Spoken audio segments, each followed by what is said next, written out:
Hello everyone, कैसे हैं आप सब। आपका स्वागत है हमारे चैनल में। और आज हम पढ़ने वाले हैं वर्ण विचार। वर्ण भाषा की सबसे छोटी इकाई होती है। ठीक है, तो भाषा की इकाइयां कितनी होती हैं? भाषा की 3 इकाइयां होती हैं और जो सबसे छोटी इकाई है वह है वर्ण। सबसे बड़ी इकाई फिर कौन सी होती है? तो सबसे बड़ी इकाई है वाक्य।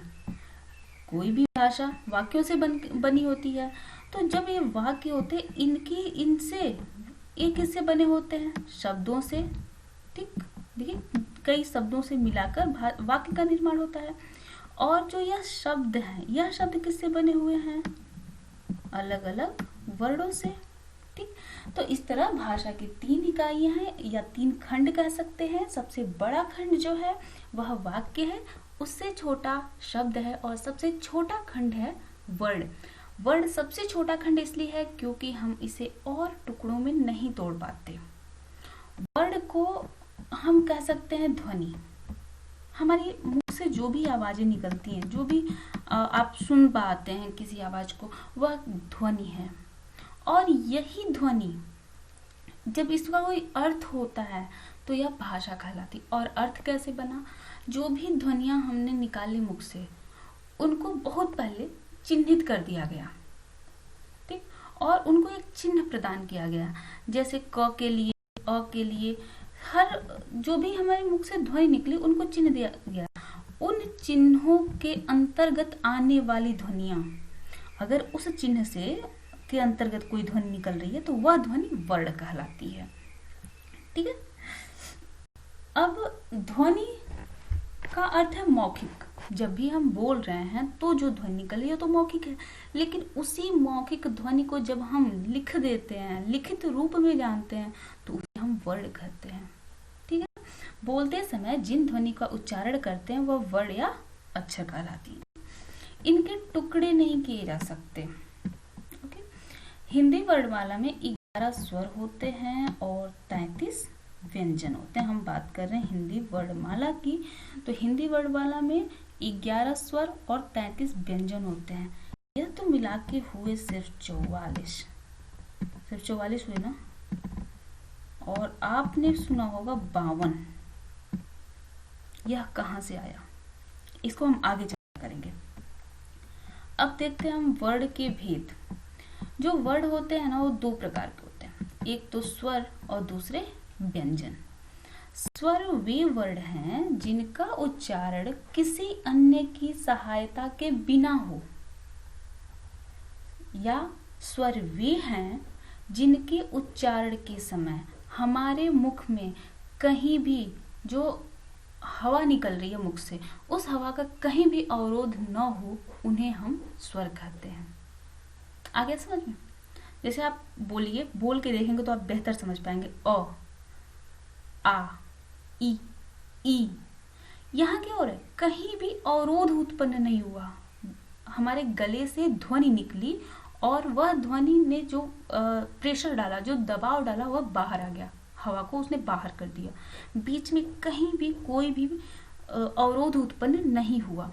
तो ऐसे सभी वर्ण जिनको बोलने में या जिनके उच्चारण में हमारे गले से निकलने वाली हवा का दबाव कहीं भी अवरोधित नहीं होता, उसे स्वर कहते हैं।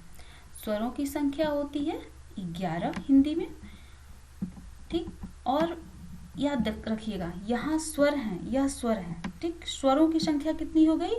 11। और इन्हीं स्वरों को हम मात्रा के रूप में बदल देते हैं। यह नीचे आप जो देख रहे हैं, यह मात्राएं हैं। आप देख रहे हैं अ वाली जो जगह है वह खाली है। अ की जो मात्रा की जगह है वो खाली है।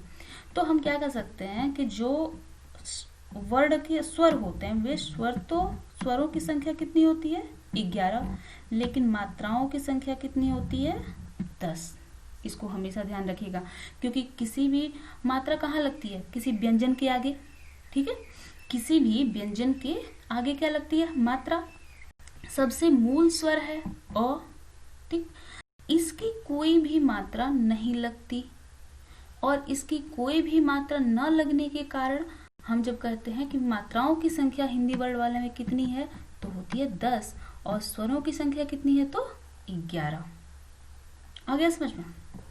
आई होप आप इसको बहुत अच्छे से समझ गए होंगे। अब हम पढ़ेंगे स्वर के प्रकार कितने होते हैं। तो देखिए स्वर 3 प्रकार के होते हैं, ह्रस्व स्वर, दीर्घ स्वर और प्लुत स्वर। ये जो ह्रस्व स्वर होता है, यह ह्रस्व का मतलब होता है छोटा या मूल। ठीक, ह्रस्व का मतलब ही होता है मूल या छोटा। तो जब आप ह्रस्व स्वर की बात हम करते हैं तो इसमें वे स्वर आएंगे जिनका निर्माण किसी दूसरे स्वर की सहायता से नहीं हुआ या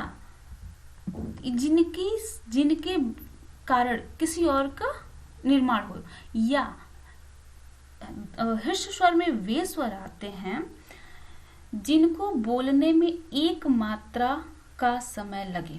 जैसे हमने बोला अ, आ, अब क्या हुआ, अ से ज्यादा समय आ में लगा ना, तो जिनमें एक मात्रा का समय लगे, ठीक, एक मात्रा का समय लगे, उसे हम कहते हैं ह्रस्व स्वर।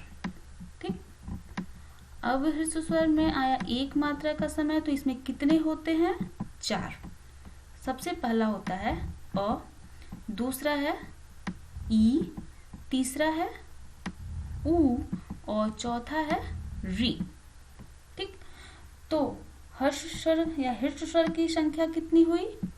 4। ठीक, अ, ई, ऊ और री। बचे कितने? 11 हमने पढ़े थे, बचे कितने? 7। तो वे सभी हो जाते हैं दीर्घ स्वर। ठीक, ह्रस्व स्वर अ, ई, ऊ, री आराम से आप याद कर सकते हो, जिनको बोलने में सिर्फ एक मात्रा का समय लगे, वे हैं ह्रस्व स्वर। और इसमें आ जाते हैं अ, ई, ऊ, री। दूसरा है दीर्घ स्वर, जिनमें 2 मात्रा का समय लगे, यानी ह्रस्व स्वर से ज्यादा का समय लगे। अ से ज्यादा समय आ में लगता है, ई से ज्यादा समय ई में लगता है, ऊ से ज्यादा समय ऊ में लगता है। ठीक है, और री से बड़ा कोई होता नहीं। तो बाकी जो है ए, ओ, औ, ठीक, इनको कहते हैं दीर्घ स्वर। अच्छा, एक चीज आप और समझ सकते हैं यहाँ पर, अगर आपको दिक्कत हो रही है तो अ को आप तोड़ नहीं सकते ना, ई को भी नहीं तोड़ सकते, ऊ को भी नहीं और री को भी नहीं, बिल्कुल नहीं तोड़ सकते। लेकिन जब हम बात करते हैं आ की, ठीक, तो जब आप संधि विच्छेद आप पढ़ेंगे तो आप जानेंगे कि संधि विच्छेद में अ धन अ मिला के क्या होता है? आ। ठीक, अ धन अ मिला के आ। तो यहाँ पर 2 मात्राएं हो गई। ई का मतलब क्या होता है? 2 ई मतलब मिला के होता है ई। ठीक, ऐसे ही ऊ और ऊ मिला के होता है ऊ। अ और ई मिला के होता है ए। अ और ई मिला के बनता है ए। अ और ई मिला के बनता है ए। और ऊ मिला के बनता है ओ। और अ और ऊ मिला के बनता है अ। आ गया समझ में कि दीर्घ स्वर जितने भी हैं वे इन्हीं ह्रस्व स्वरों को मिलाकर बने हैं। इसलिए इनमें उच्चारण में 2 मात्राओं का समय लगता है, क्योंकि इनके 2 मात्राएं, 2 वर्डों को, 2 मात्राओं को मिलाया गया। जैसे कि हम कहते हैं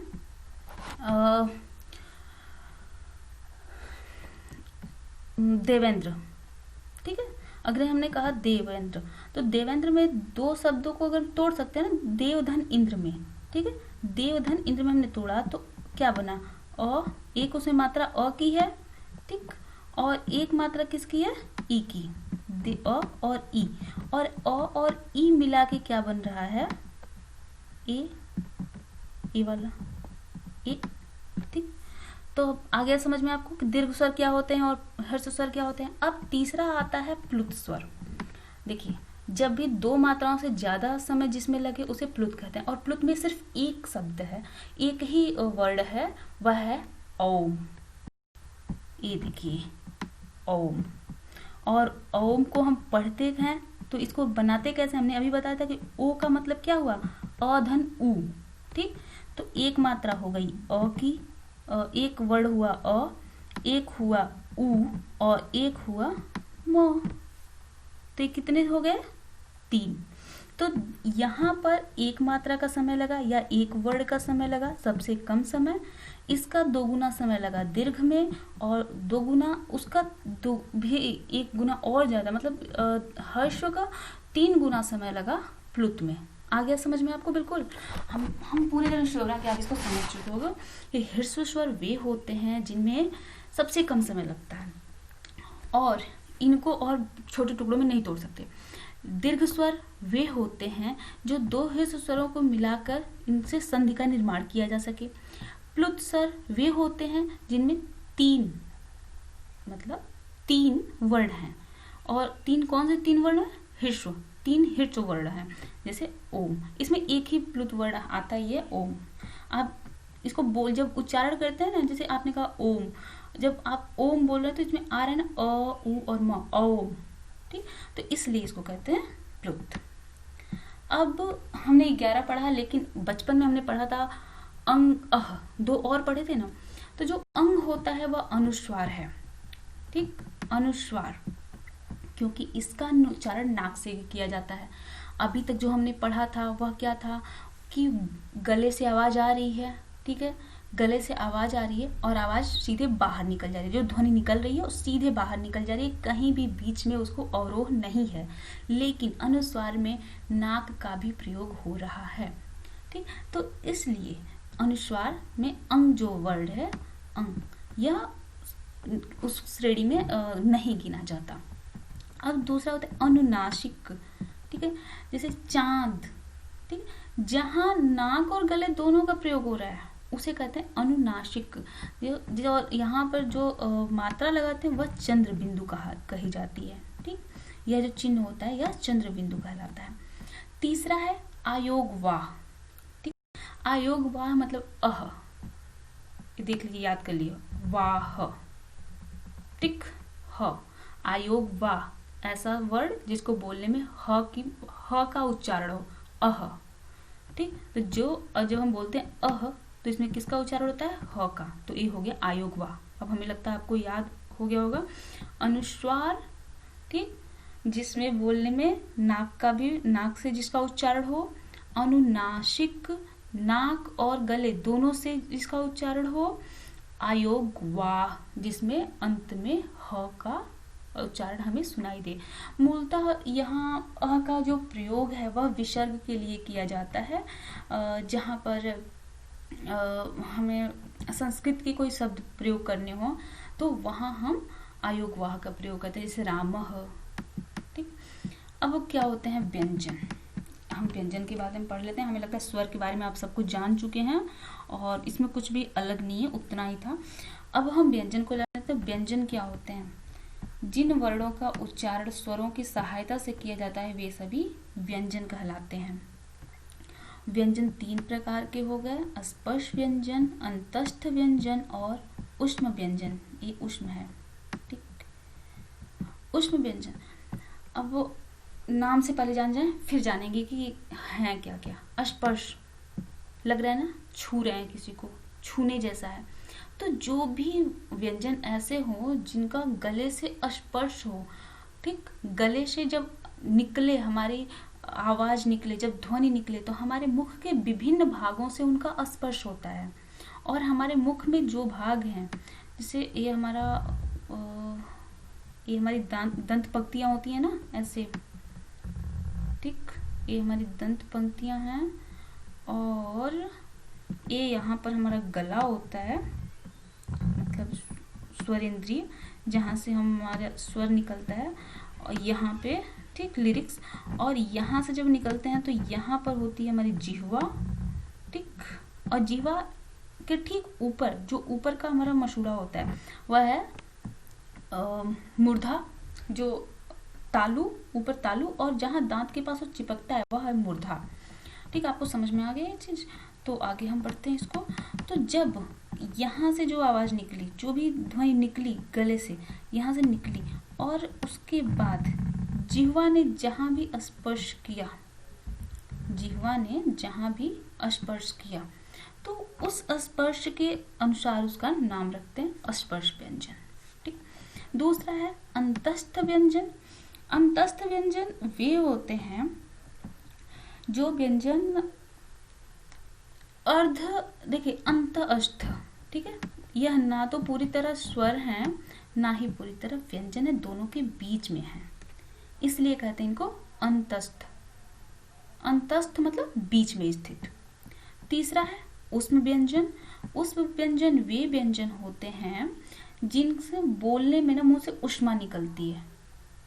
आ गया समझ में?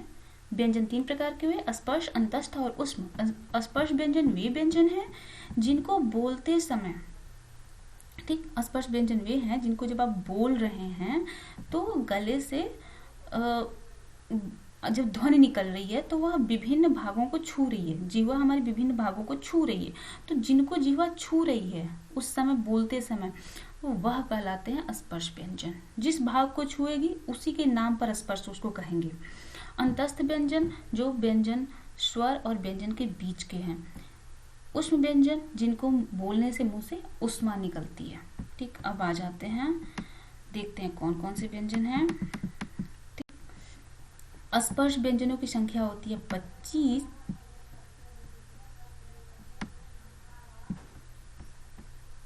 और एक क से म तक होते हैं।